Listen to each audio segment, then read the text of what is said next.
آج سے تقریباً 30-35 سال پہلے میں نے ایک واقعہ جہنمی کے عنوان سے لکھا تھا. آج دل کے کہ آپ کو بھی سنا دوں.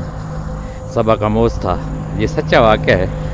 میں بازار میں بک شاپ پہ کھڑا تھا اور شام ہونے سے پہلے تھوڑا سا تو وہاں سے ایک عورت گزری جو نیم پاگل تھی.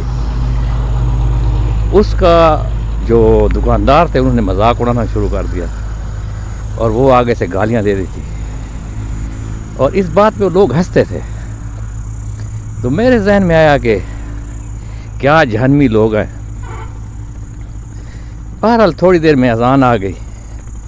سب لوگ دکانوں کو بند کر کے مسجد کی طرف بھاگ پڑے. میں اکیلا رہ گیا. تو میں نے سوچا کہ قبر میں تو نماز کے بارے میں پوچھا جائے گا اور دوسری باتیں جو میرے میں نہیں ہیں. تو میرے ذہن میں اور میرے دل سے ایک آواز نکلی کہ اصلی جہنمی تو میں ہوں.